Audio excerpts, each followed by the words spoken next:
Hello,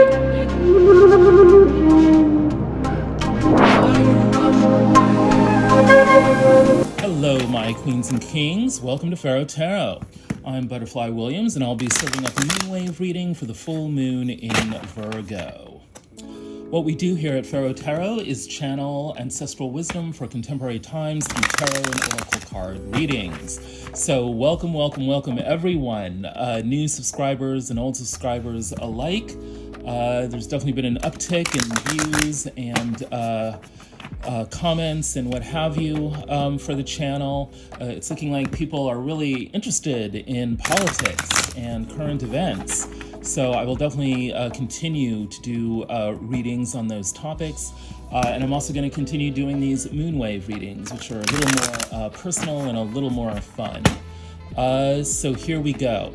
The way I like to do things here at Pharaoh Tarot is I start off with a short traditional West African prayer to the ancestors, followed by the initiation rite for the full moon in Virgo, followed by the pile selection, which involves these lovely stones I've arrayed for you right here. So, if you resonate with any of the following, please like, share, subscribe, comment. It really helps out the channel a lot. So let's get going. Okay. Omi tutu, ona tutu, ile tutu, tutu egun. Dear ancestors, please fill these cards with your love, your wisdom, your compassion, and help me to channel messages of love, abundance, and freedom for all those who have gathered here for the moonwave reading for the full moon in Virgo. I hope you enjoy the lit candle and the glass of cool, clear, fresh water that I have provided for you. Ashe. Well, we continue our adventures on the mutable cross by taking a look at the full moon in Virgo. When we're dealing with full moon energies, we are dealing with peak power, full illumination, giving our all, putting ourselves out there fully and completely. We are no longer learning about the mutable energies. We are fully and totally manifested in the mutable energies. The full moon is sort of like the grown-up adult of the moon phases. The earlier phase is sort of our adolescence and young adulthood. The next phase will be our elderhood. But right now we are in our prime, peak power, full moon. Virgo. I know quite a bit about the Virgo energies because my moon is in Virgo. Virgo is about the harvest and all the qualities that allow us to harvest. So it's a particularly good energy for manifesting something. Virgo is about hard work. It's about diligence. It's about details.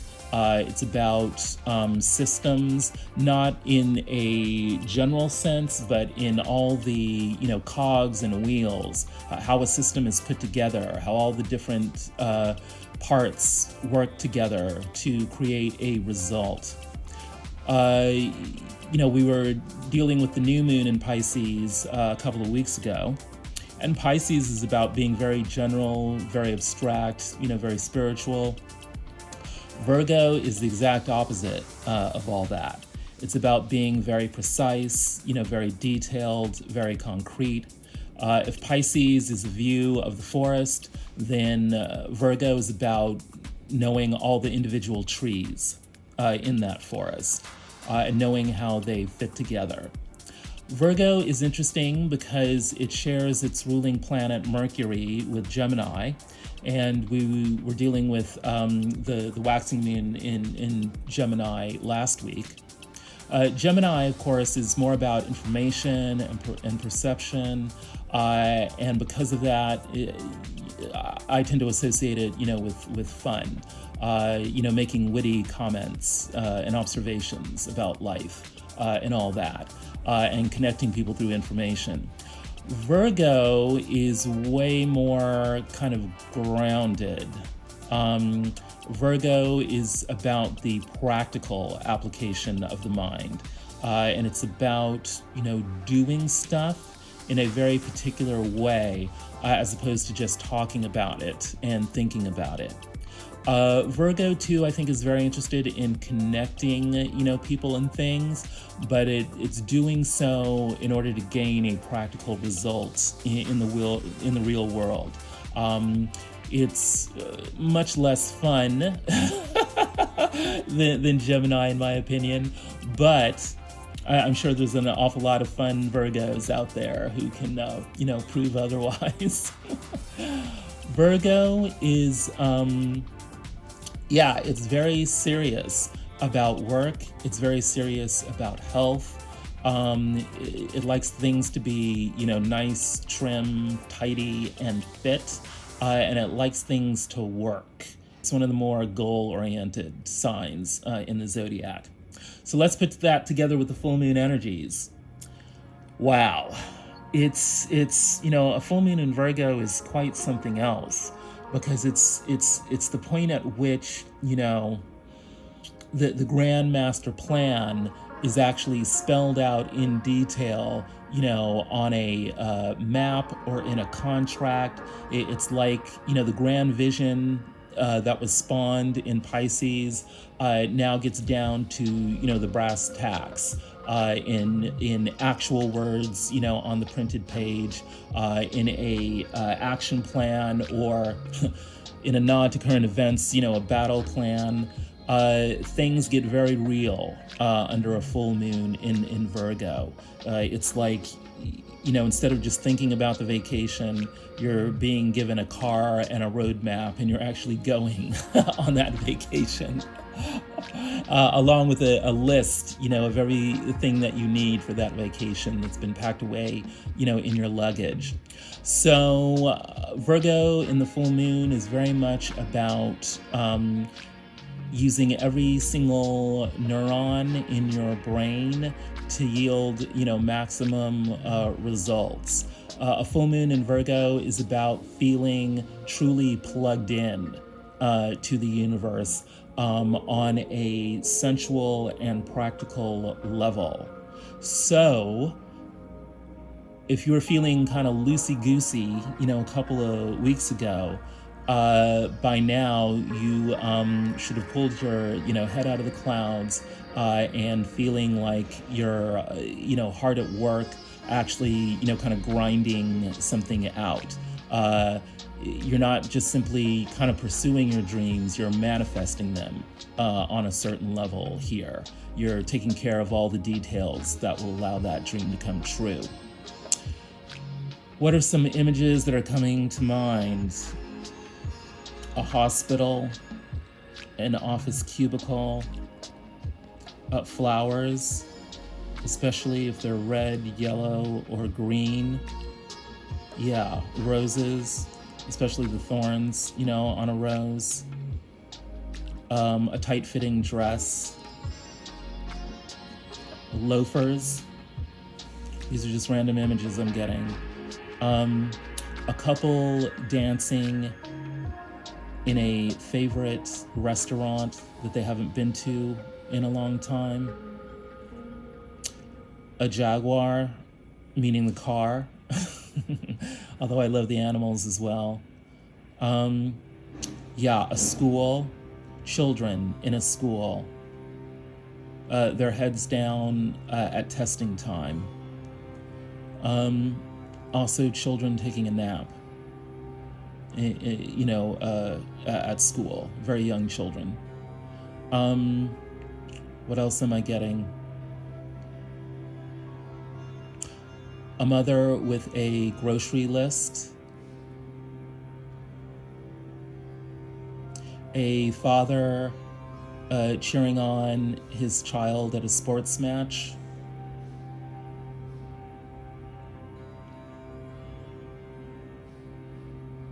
A crowd at a concert,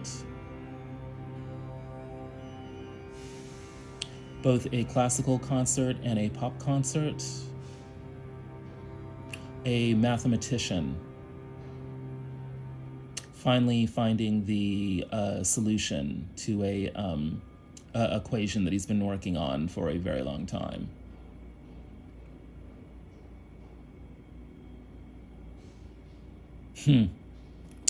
Peace in Ukraine.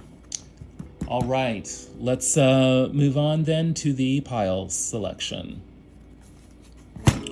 Pile number 1 is represented by this clear quartz tower.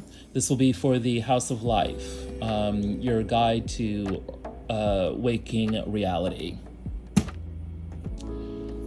The second pile is represented by this Carnelian palm stone. This will be for the Temple of the Sun, your guide to the behind-the-scenes workings of the world of spirit.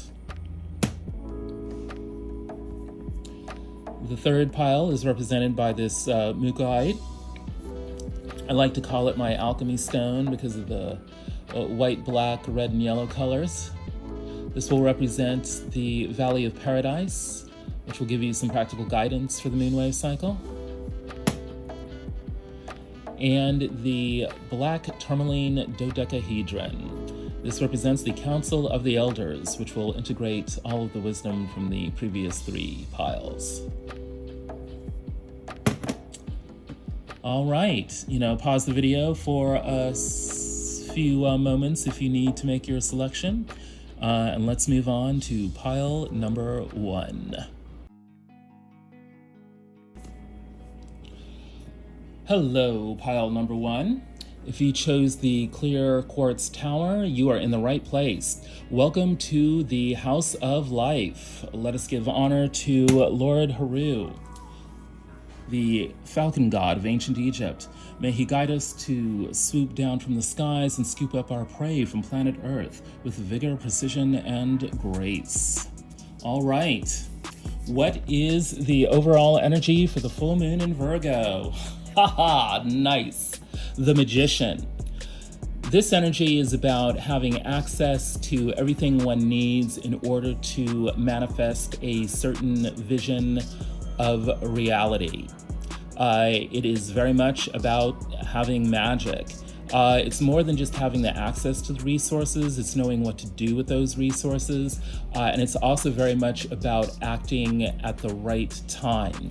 It's resonant with the full moon in Virgo energies because a magician is precise. He knows when to act, how to act, where to act, and why to act. What is at the heart of the situation? The 10 of Cups. So far, this is looking like a very positive moonwave cycle. The 10 of Cups is about complete and total emotional fulfillment. Given that human beings are social creatures, emotional fulfillment usually involves sharing positive emotions with others, whether it's your significant other, your spouse, your children, your community. It's about human beings coming together to nurture each other on the emotional level. So everyone in this situation is very much concerned with this. Wow. The gods are smiling on us. The 10 of Pentacles is in the upper world of the situation. This is about legacy wealth, having so much abundance that it can be shared with succeeding generations. It's also another community card because at this level of wealth, you can't help but circulate it through the community and share it, with others besides yourself and even your immediate family. It's rather incredible that we've got the 10 of Pentacles in the upper world and the 10 of Cups in the heart of the situation. Well, and just to balance things out, we've got the 5 of Pentacles in the motivation of the situation. This card represents, abandonment, loss, poverty, any sort of situation that makes us feel like we are on the outside, we've been knocked out of our center, and don't know quite what to do because we don't feel plugged in or connected, so that we can gain access to the resources, both material and emotional, to make our lives what they can be. This is a very, very interesting motivation to have, given how positive all the other cards have been so far. What's going on with you directly? We've got the Lovers. Yes, the Lovers is, yes, about love. It's about having that deeply satisfying connection with another human being. But it's also about making big decisions, being at a crossroads in life, and needing to set a vision for yourself, and then make decisions in accordance with that vision. So it's looking like you're at a big moment in your life. What's in the upper world? The Ten of Brooms, the Ten of Wands. This is an energy of a cycle coming to a conclusion, and needing to clear out the aura, cleanse out the energies so that you are able to lay the burden down. The Nine of Brooms would be about exhaustion, but, because one is close to finishing out the cycle. But when we get to the Ten of Brooms, we're talking about overkill. Like, there's no need to be exhausted anymore because you are done with this situation. And it's about a final letting go. So that's the pressures that you're dealing with right now. Oh, what's your motivation? The Hanged Man. This, to a certain extent, is about your world being turned upside down, and you needing to adapt to that situation by adopting a new perspective.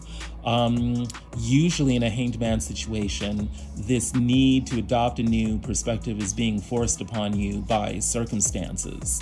So it's a very interesting situation that you are in, because you're needing to make a big decision. You're under pressure to, let go of the past. And because you're at this big crossroads, you're really needing to take on a new perspective that's going to help to get you going where you need to go. What's going on with the other? They've got the Four of Swords. They're in rest mode. They're in retreat. They are not actively directing their energies towards you or anyone right now, because they're needing to take a break to reconsider what their options are. What's in their upper world? The Knight of Cups. They are very seriously thinking about making some kind of offer. It could be an offer of love, offer of emotional support, solidarity. Could be a gift of some kind, especially if it's creative. But it's in their mind to make a project, some sort of goal-oriented endeavor that will offer something to the world. This is what they are contemplating. What's in their motivation? The Page of Cups. They're feeling a bit frisky. They're feeling like having a good time. They're in an exploratory mood because they no longer feel constricted by the old emotions that they used to have. This is part of why, they're in a meditative, contemplative state right now, is that it's helping them to let go of, tired old emotions. They've already done it. They're actually feeling fresh and fine right now. And they're looking to renew feelings of love and appreciation. Well, this is a very interesting situation. What's at stake here is not only love and abundance, but massive quantities of both. And the situation is about rectifying what are very clearly past feelings of deprivation or past concrete situations of lack and scarcity. The universe is very much wanting to, press in the love and abundance to kind of clear up this state of lack. And you're trying to figure out, how do you access, the love and wealth? How do you clear out an old situation that was burdening you? And you already know that you kind of need a new way of thinking, a new way of perceiving the situation. The other people who could help you are currently trying to really figure out what's going to be the best way to help here. How can they offer their assistance in a way that is genuinely helpful and makes a lot of sense. And they're willing to do that because they're in the mood to experience, fresh new emotions that really kind of, rejuvenate their life and make them feel good. What's the outcome?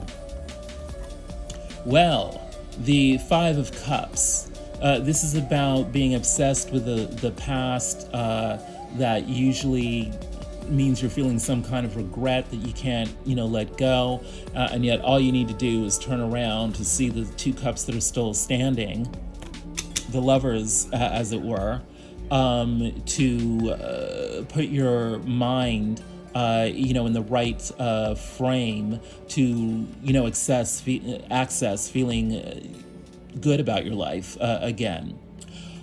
In the outcome here, especially because I'm not really sensing deep emotional pain off of this card. What I'm sensing is a certain kind of tiredness.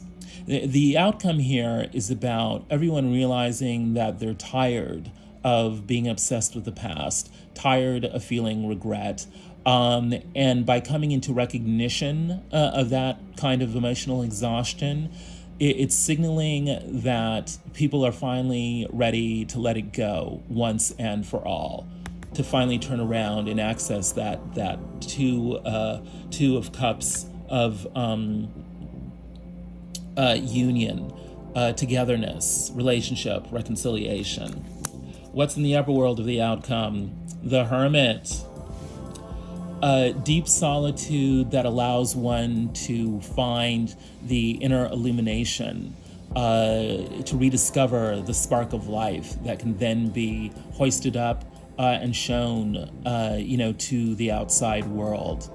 There is something here about, the final step to finally kind of clearing up every last bit of the old regret is a turning inward that allows you to discover and fully bathe, in the light of that renewed spark of life.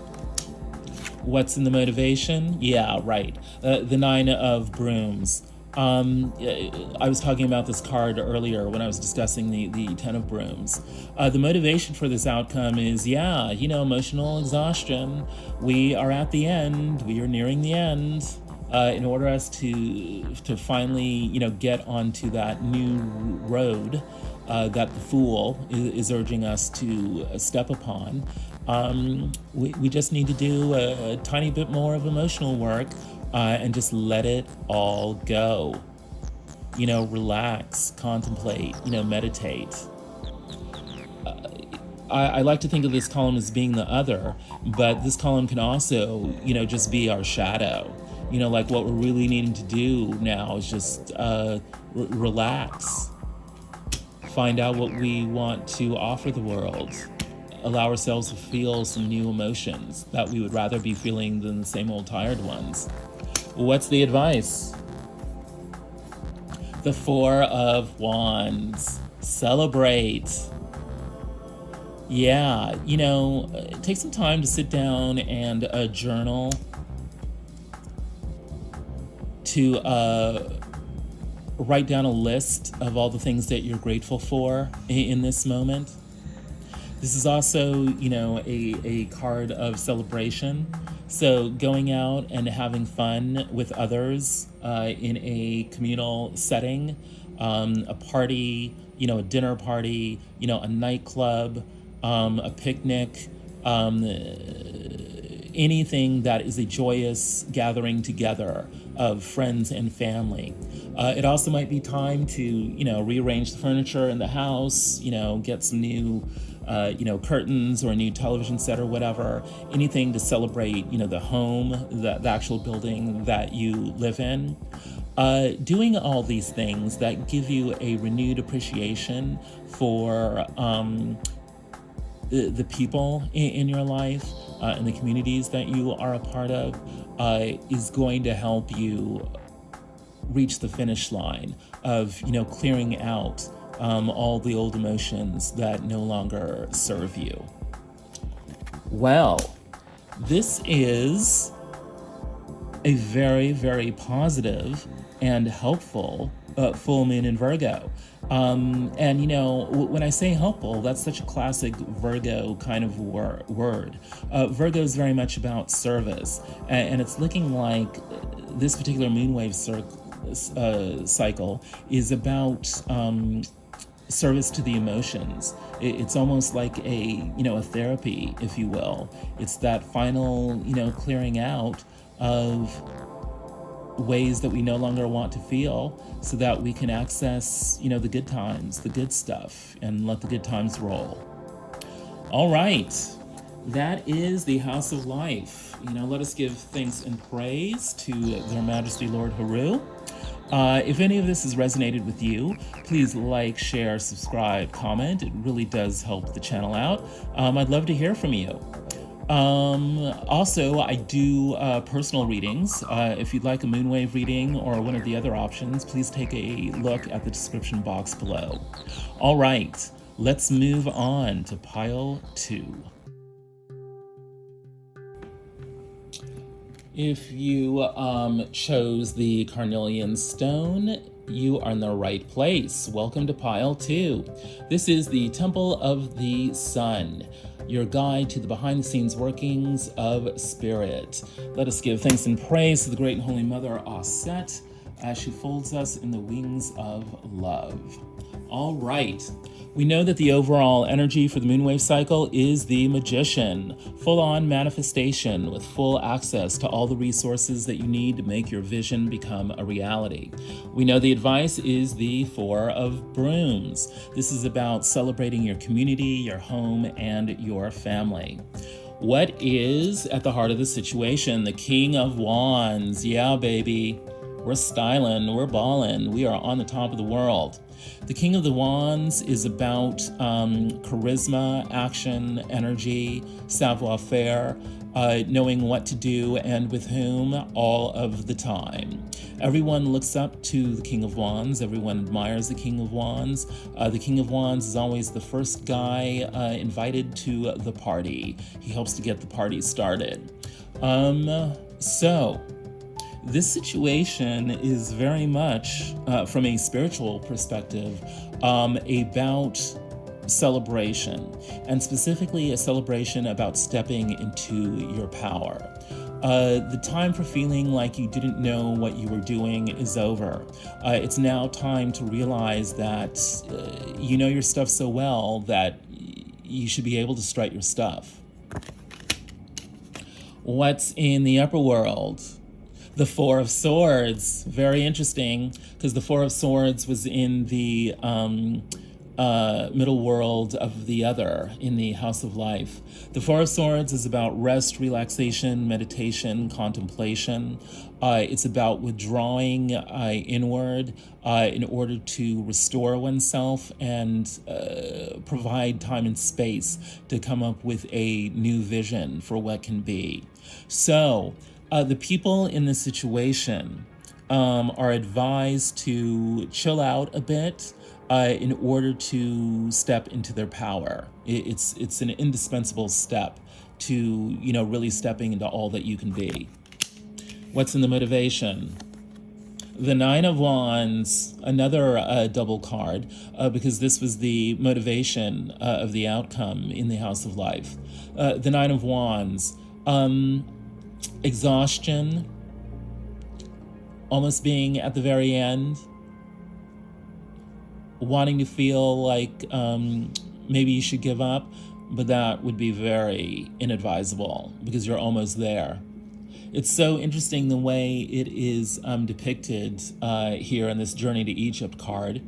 These are Ushopstes, which are sort of like tiny figurines that were, put in the tombs of the pharaohs, and they represented all the little servant spirits that the pharaoh would need during his afterlife. It was thought that the pharaoh could not possibly, evolve to the next level, without a staff to help him or her, do so. So this is also about, even as we face, the ultimate questions of life and death, needing to do so in community and with help. So from a spiritual perspective, this process of kind of taking time out in order to step into our power should not be done alone. There's a motivation here to try to get connected, try to get help from a community to help us realize what we are undertaking here. What's going on with you directly? The Six of Coins, yeah, baby. Give and take, negotiation, charity, philanthropy, nonprofit work, giving and receiving. You have this spiritual challenge of needing to get into the flow of abundance by contributing and also being vulnerable enough to receive, that is, to ask. So, giving and getting is very much on the agenda for you right now. What's in the upper world? Okay, the Five of Wands. And it's depicted here with all these hands, above, trying to, grasp the brass ring, as it were. So there is the, feeling under the pressure of competition. Feeling like, there are other people who are wanting the same thing that you're wanting, and not being sure about exactly what to do about that. In the context of giving and getting and, asking and receiving and all that, it may be that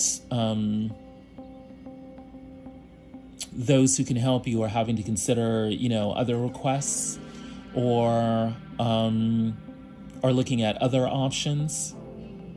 And this may be something that you are aware of and are needing to keep in mind.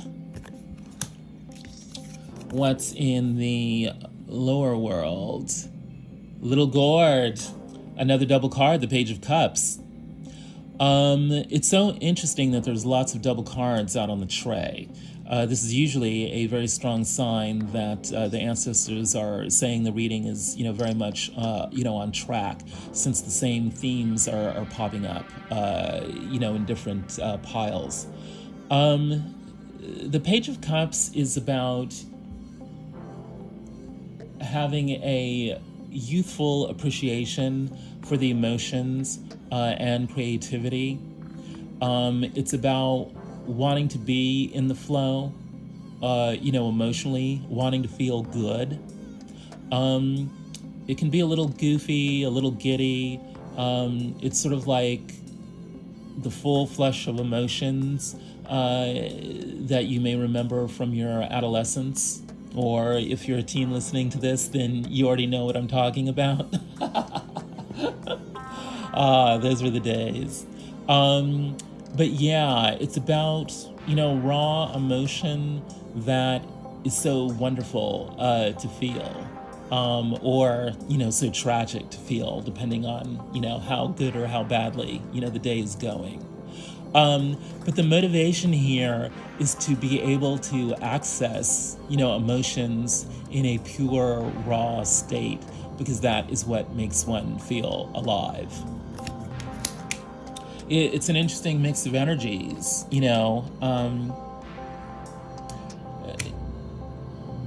needing and giving, feeling the heat of competition.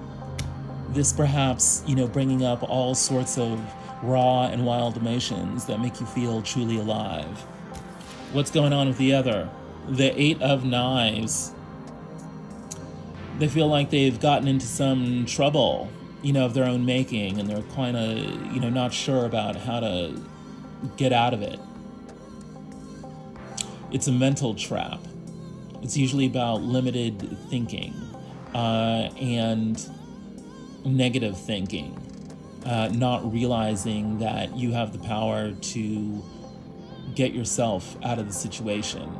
If only you just wouldn't, be so blind to your own power. What's in the upper world?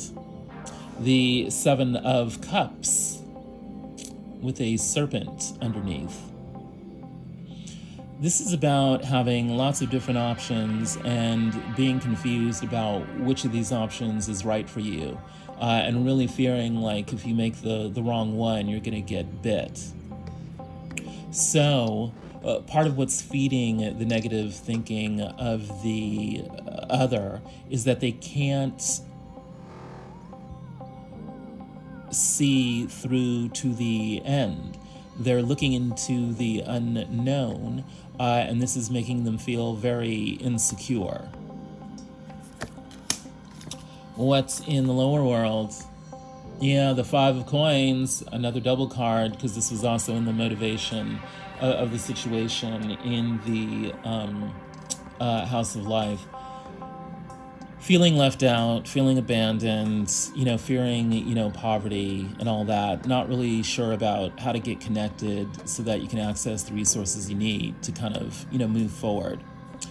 This can also be the shadow. If it's not showing up as another person in your life, this could be, also what's going on in your subconscious that's unrealized by you, unacknowledged by you. It's looking like, the other is a bit bummed out, confused about what to do because there's so many options, but all of them are kind of unknown, and it's making them feel, really kind of shaky, like they're not connected to what's going on. The outcome is the Hermit. This is a need to draw, within for that inner illumination, that inner guidance. It's about communing with your spirit guides, your ancestors, to help you access the inner knowledge, because it's not looking like there's a whole lot of people around you that are going to be able to give you that answer. I know that we were talking about wanting to connect with a community that can help give you some kind of spiritual guidance. But in the end, it's ultimately going to be up to you to make a decision about how to move forward. This was in the upper world of the outcome of the situation. So a lot of double cards for this full moon in Virgo. What is the Knight of Wands? This card is often associated with player energy, a guy who's playing the field, sowing his wild oats, and all that. And that may not be too off the mark here, because being in the upper world of the outcome, there's a pressure here to get playful.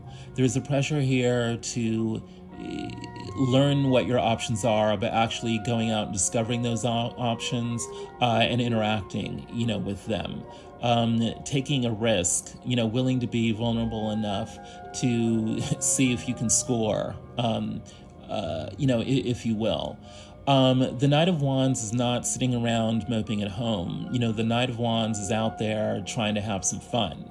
So, with that pressure being there on the Hermit, there's a need here to not just stay, within one's mind, hoping to discover something.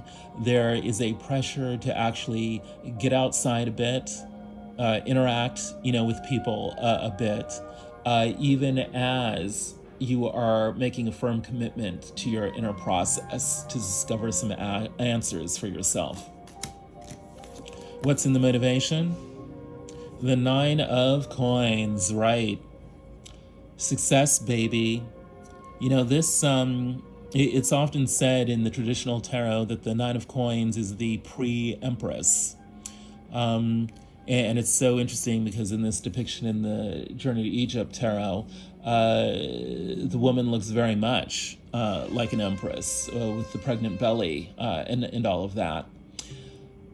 Who knows? There very well could be a bun in the oven and a kid on the way. Certainly, the people involved in this situation are cooking up some plans and are wanting to get going on those plans. There's already been a track record of success because this card means success. And that past record of success is motivating us on to the next step, the next level. So all this inner journeying that we're doing, all this pressure, that we're feeling to kind of get out there and, make things happen, at least on an experimental level, is being driven by a need to be successful and to feel like we know what we're doing and like we can contribute something that will be of benefit, not only to ourselves, but others. It resonates a lot, with the King of Wands in the middle of the situation here. We are wanting to feel like we are on top of the world. And we can do that if we engage in some give and take here, knowing that either ourselves or others may be feeling a little blind and lost right now, but also knowing that that's only due to limited thinking. We need to check out some possibilities. That energy of checking out possibilities resonates with the Knight of Wands, but what we're fully committed to here is our own process of inner discovery, and we know that that's going to lead us to success. These are the energies that are driving the full moon in Virgo from a spiritual perspective. All right. If any of that has resonated with you, please like, share, subscribe, comment. Let us give thanks and praise to the Great and Holy Mother Aset. Also, if you're wanting a personal moonwave reading, please reach out to me. I'd love to get that going with you. Let's move on to pile 3. Hello, pile 3. If you chose the Mookaite, also known as the Alchemy Stone, you are in the right place. Welcome to the Valley of Paradise. Let us give thanks and praise to the Great and Holy Father Asar, who's going to give us some practical guidance for the moonwave cycle. We know that the overall energy for the full moon in Virgo is the Magician. This means having access to all the resources we need to manifest our vision for the future. And we know the advice is the Four of Wands. This means celebrating our family, our home, and our community as a way of helping to integrate ourselves. What is at the heart of the situation? The Mountain. That's a wonderful positive energy to have. This is about surmounting a huge obstacle of some sort. And because we have done that, or are about to do that, gaining a supreme amount of wisdom. When we have the mountain entering our lives, we are being gifted with a big picture perspective born of our struggles. If it doesn't seem like, our struggles are worth it, then at least we can rest assured that we have gained new insight for the rest of our lives because we have endured a certain set of challenges. What's in the upper world? Rage.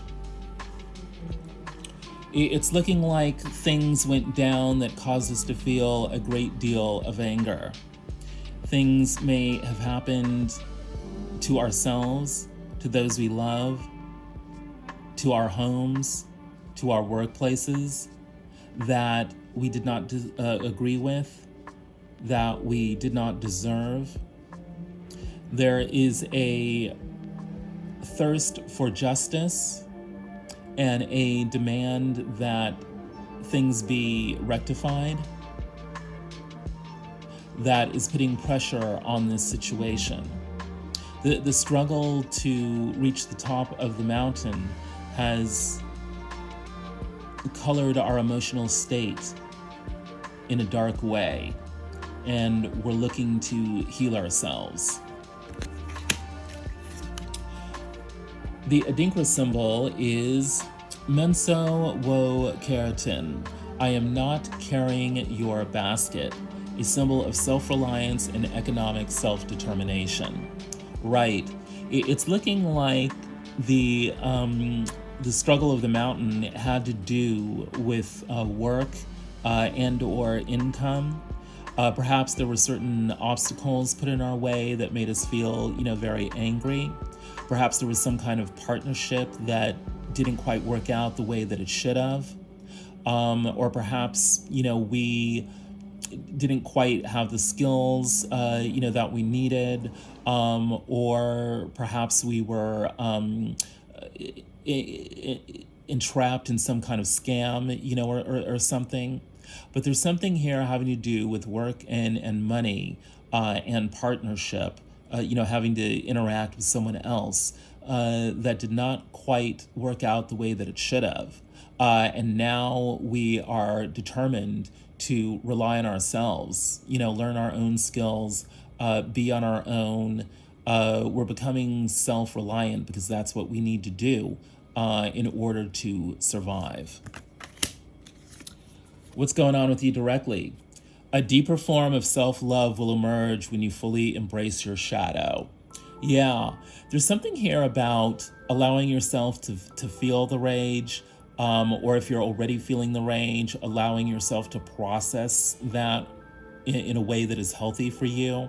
Because once you do that, a new self-love will emerge. You'll forgive yourself for whatever happened.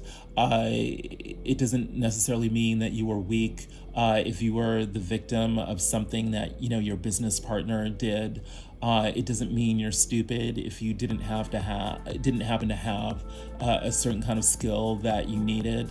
What's important is to remember that you're a very capable person, and that we are all on a gigantic learning curve throughout the entirety of our lives. And you can rest assured that, once you're fully grounded in your self-love, the money will start to roll in again. What's in your upper world? Ankh, energy healing. Right. You need to make sure that you are taking care of your spirit, especially as it manifests in your energy levels. If you need to rest, take a rest. Don't just plow on through, burning the midnight oil. If yoga helps to regulate your energy, do that. Same with working out at the gym. Same with, taking long walks, through the park.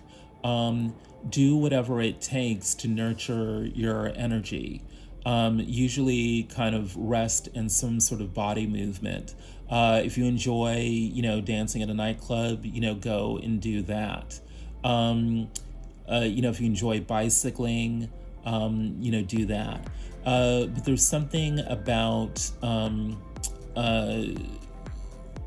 the practice of energy healing, specifically as it's related to movement and anything that's body-based, that would be really, really good for you.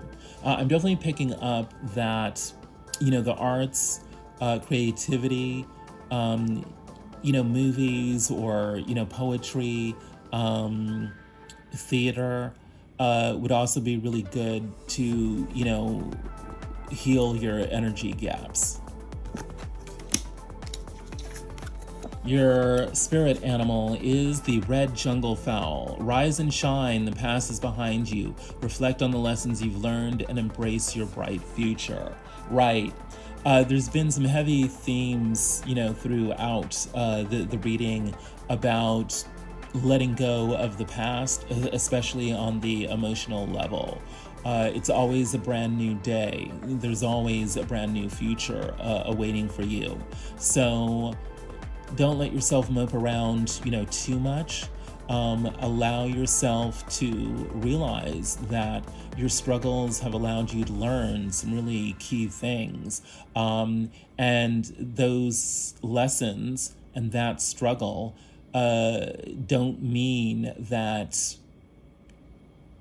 your future is ruined. It means exactly the opposite, that your future is bright. those struggles mean that you are on the right track. I accidentally pulled another Melanated Messages card, so we're getting 2 cards for the other. The first one is cord cutting is needed. Past trauma is draining your life force. Right. Falling in love. The feeling of falling in love is one of a kind. Know that it is safe for you to be in love. Right. The other may be mirroring you, or this could be, in your own subconscious and it needs to be acknowledged. But you don't want to stay tethered to the past, especially if it was traumatic. Allowing yourself to let go and doing the kind of self-forgiveness that is often needed to let yourself off the hook, as it were, is really needed at this time. And this is specifically related to allowing yourself to feel love, allowing yourself to be loved, allowing yourself to love someone else. Whatever went down in the past is no reason for either you or the other to not have love in your life. What's in the upper world? Sacred relationship, right? Noom, Sobek, Horus, Sekhmet, and the Sphinx. Yeah, the thing about all those gods is that they're really very active and forward. This is not some kind of passive relationship, that we are having here. The other is very much realizing that being in a relationship is what life is all about. It's what allows them to fully actualize, all their dreams. This other could very much be thinking about you, or perhaps this desire for relationship, a truly sacred relationship in which your needs get met, is a dream of yours that perhaps you're not fully acknowledging or acting upon. What's in the motivation? Vex. There is fire within and fire without. Right. Sometimes our relations become problematic when, that is, they become vexing, when we're not fully realizing what our emotional needs are, or we're not asking, to have those specific needs met. Or perhaps the love languages are different. Someone might respond better to words, while another person responds better to physical touch, while another person responds to, acts of service. When we don't have a clear vision of what we want, and we're not communicating clearly with our partners about what we want, then our relationships become vexing. And so whatever resentments we have inside manifest in conflicts and arguments, in the relationship outside of us. So the other is feeling vexed and maybe acting out a little bit, or perhaps you're feeling vexed and are acting out a little bit. We need to remember that what we truly want and deserve is sacred relationship. And we need to be able to articulate, what we want so that a sacred relationship can manifest. What's in the outcome? Listen, learn, grow. Right. Relationships are very much a matter of listening.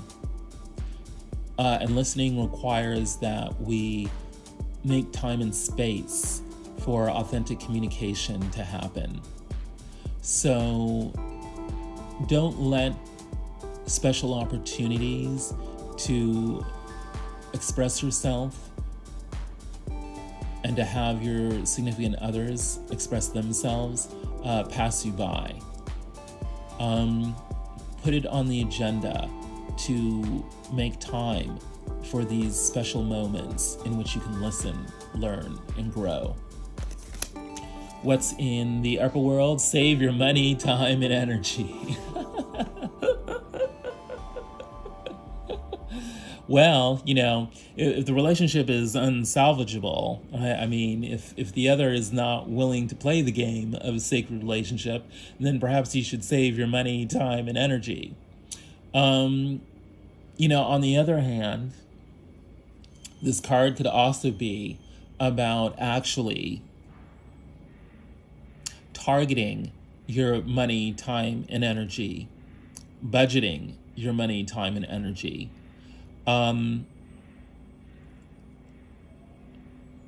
For the people and the occasions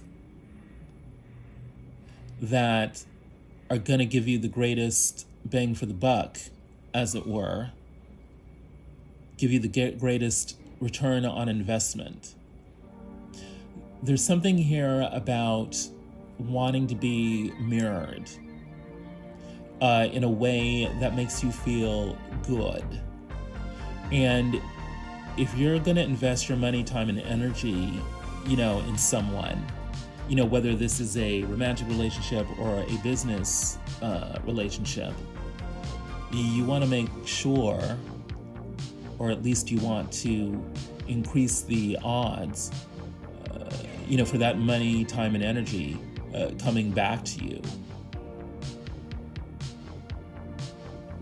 Double-fold, if not tenfold. There's definitely, an energy here of abundance that is directly related to the energy of partnership, whether romantic or business. And there's something about, those moments for listening that we were talking about earlier that are the key to making sure that your money, time, and energy is being invested wisely. What's in the motivation of the outcome? Forgiveness, of course. Trusting yourself is often harder than trusting others. Don't worry if you get this wrong. The consequences will not be as bad as you think. Right.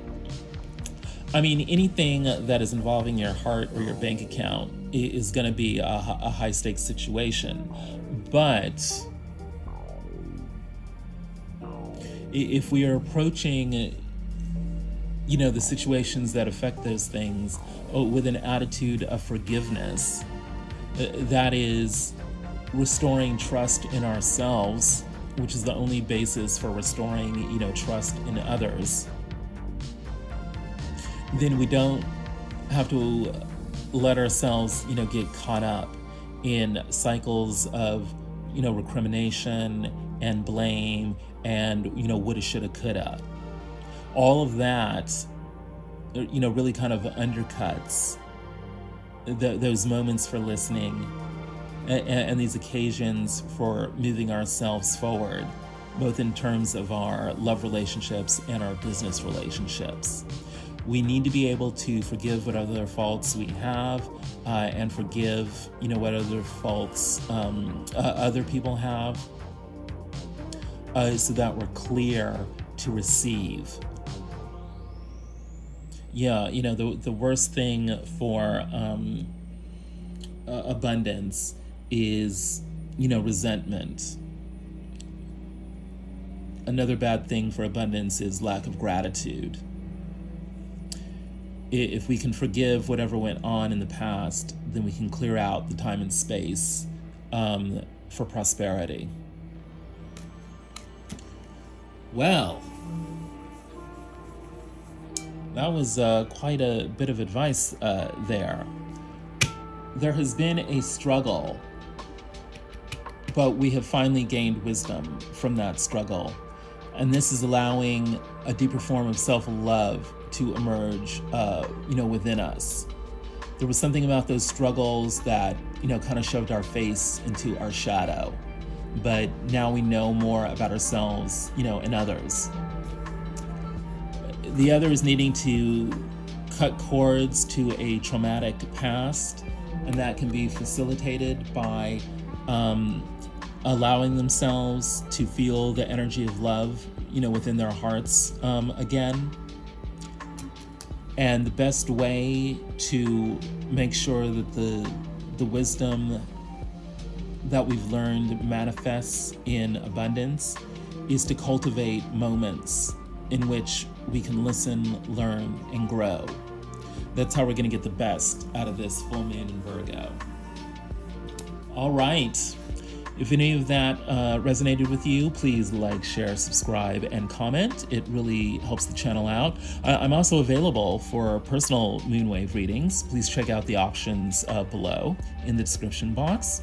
Let us give thanks and praise to the great and holy Father Asar and move on to pile 4. Hello, pile 4. If you chose the black tourmaline dodecahedron, you are in the right place. Welcome to the Council of the Elders. This is where we integrate all of the wisdom from the previous 3 piles. So, we know that the overall energy for the moonwave cycle is the Magician. This means having access to all the resources we need to manifest our vision. We also know that the overall advice is the 4 of Wands. This is about celebrating ourselves, our marriage, our relationships, our family, our community, particularly as it relates to the home. In the heart of the situation, we've got the 10 of Cups. This is a great resonance, for the overall advice. This is about complete and total emotional fulfillment, not only for ourselves, but for our families and our communities. Helping to create that means stepping into our power, acknowledging our charisma, acknowledging that we actually know what we are doing. And why do we know what we're doing? Because we have experienced the mountain. There's been some great, huge struggle that we have overcome. And because of that, we now have wisdom that we can share with the community. What's in the upper world? The 10 of Pentacles. Great abundance is at stake here. So much abundance that it can be shared with succeeding generations. How can we make the full use of that abundance? Oddly enough, we need to take some time to chill out, relax, meditate, contemplate, figure out what abundance truly means for us and how we can best apply it. It's in the quiet times that ideas come to us for how to access and make use of our abundance. And part of that process is by clearing out the rage. There were struggles that we had in the past that left us with residues of anger that may no longer be serving us.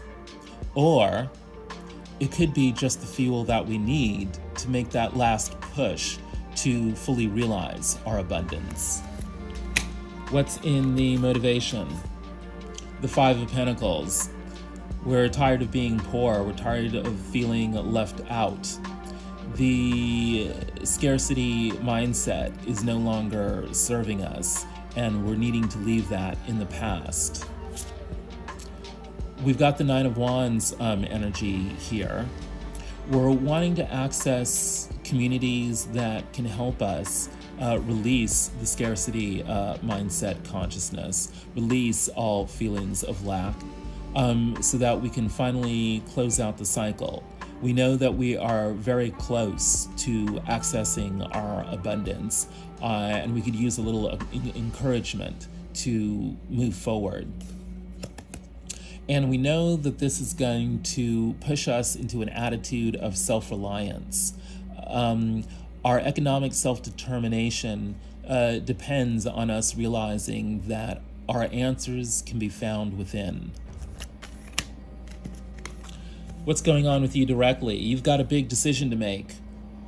It very well could involve your relationships. In any case, this decision should help put you on the path to love. The 6 of Coins. This is about needing to negotiate, needing to give and take, needing to ask and receive. That process allows us to acknowledge a deeper self-love. The process of give and take in relationship to the big decisions that we need to move our lives forward involves acknowledging the shadow, because there's no way that issues of fear, issues of past hurt won't resurface in the kind of the negotiations that we need to make, because those negotiations are fairly high stake.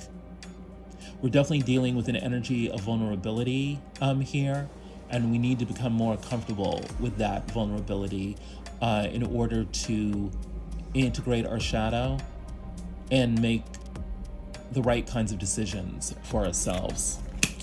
What's in the upper world? The Ten of Brooms, the Ten of Wands, needing to lay our burdens down. It's very clear we're at the end of the cycle. The cycle has already finished itself up, so we need to let go. The past struggles had to do with a lot of competition, a lot of people grasping, perhaps for the very same things that we wanted. Maybe we got that, maybe we didn't.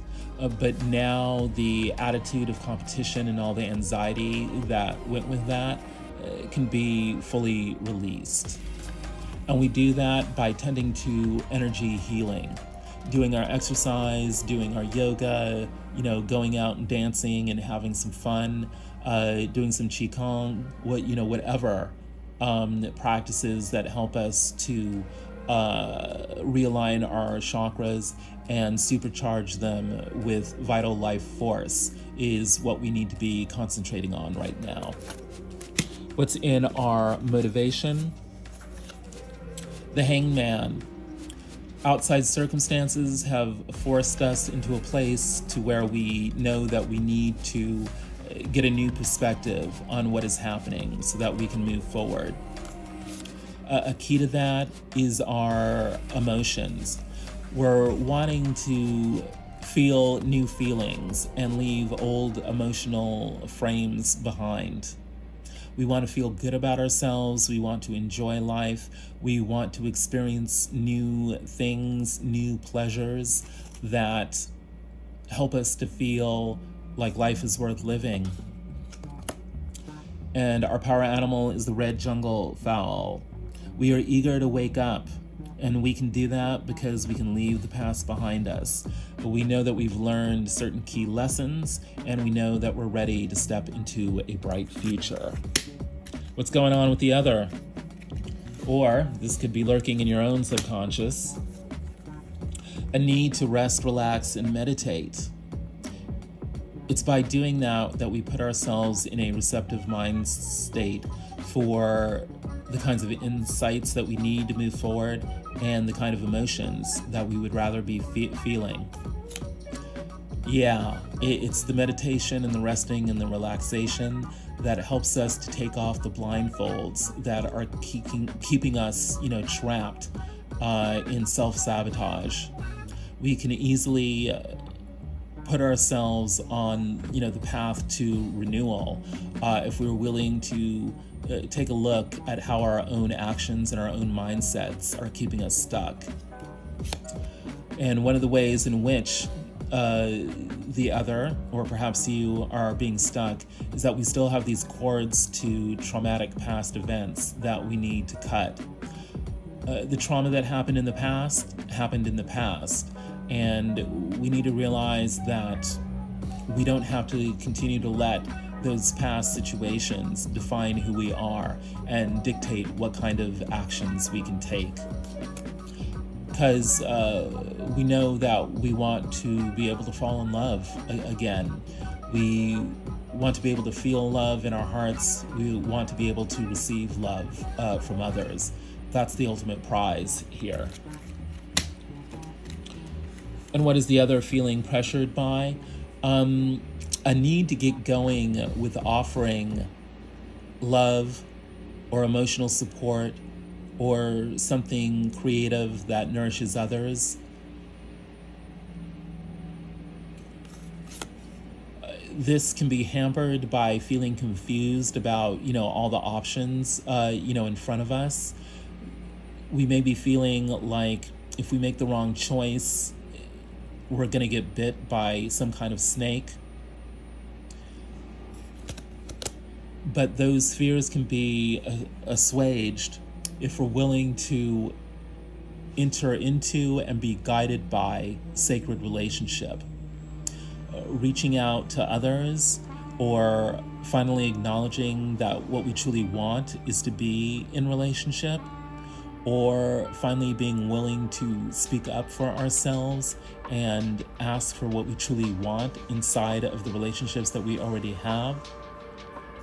It is a way to sort through all the confusing options, a way to convince ourselves that we won't necessarily, be bit by a snake if we actually go ahead and offer our cup of love.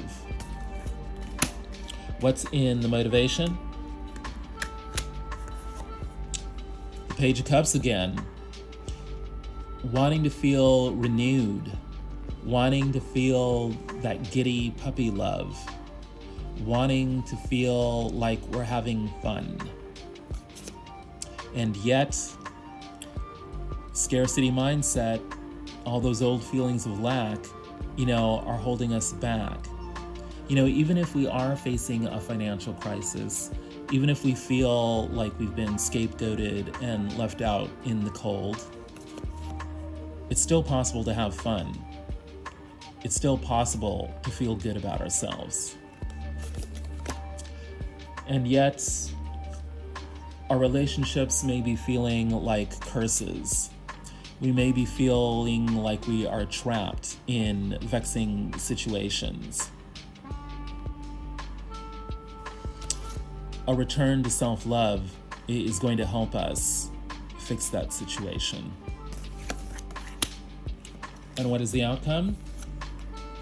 The Five of Cups, clearing out the old regrets, choosing to turn around and acknowledge the possibilities for union and relationship in our lives.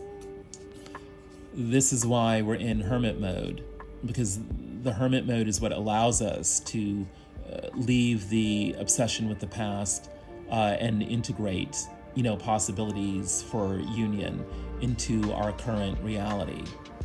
Illuminating how to do this is the goal of our inner searching. Cultivating those moments of listening, learning, and growing is what helps us to realize the inner illumination of the hermit. What's pressuring the outcome? Again, the hermit, needing everyone to look within, for their own answers. And yet having a playful attitude about it. Still being willing to be within the world, even as we are prioritizing, our inner search for illumination. And doing what it takes on a practical level to make sure that we have the time and space to both do our inner searching and play with others. We do this by saving our money, time, and energy, by focusing those things on the most meaningful relationships, on the kinds of opportunities that are most likely to give the greatest return on our investment.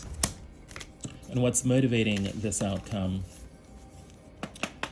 We realize we're at the end of the cycle, that we're finally closing in on our destination. We don't want to give up, because success is just right around the corner. The Nine of Coins is prelude to the Empress, which this card reminds us. Being fully plugged in, fully connected, having access to everything that could give us wild pleasure on deeply satisfying levels of emotion. If we continue to move forward, we can access this. We can have all of this. The only thing that's really holding us back is a lack of forgiveness, a lack of forgiving ourselves, and a lack of forgiving others. When we relearn how to trust ourselves, the need to worry will fade, and the consequences ahead of us not only will not be as bad as we think, they'll actually be pretty damn good. The overall energy for this full moon in Virgo is the Magician. Right. Victory is right on our doorstep. If we can have a very clear-eyed view about who we are and what we want. And, we don't necessarily have to blurt out all our plans, to everyone. There's a lot of hermit energy out on the tray, which means that a lot of what we'll be doing in this full moon on Virgo is a inner process. But that process is going to allow us to gain some knowledge that we can sneak away with so that we can manifest our dreams and step into a full appreciation of our emotions, our beauty, our ability to be with others in a way that is truly emotionally fulfilling. And our advice is to go out and celebrate, because being in that spirit of fun and connection is going to allow us to step into our mastery of abundance. And we know that the mastery of abundance is always a matter of knowing when and how and why to negotiate. Abundance is about exchange. It's about knowing when to give and when to receive.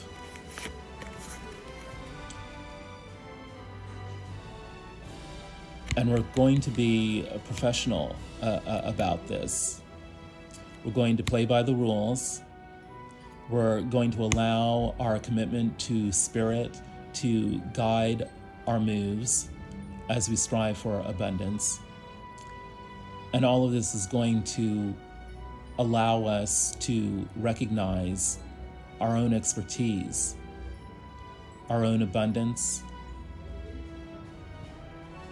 our own sense of security in our know-how. Who thought that having fun could have such seriously positive results? That, my queens and kings, is the Council of the Elders. Let us give honor to the elders. If you resonated with any of this, please like, share, subscribe, comment.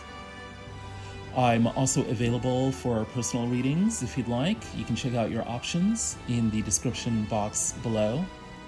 Thank you, my queens and kings, for spending your time with Pharaoh Tarot. The ancestors have spoken.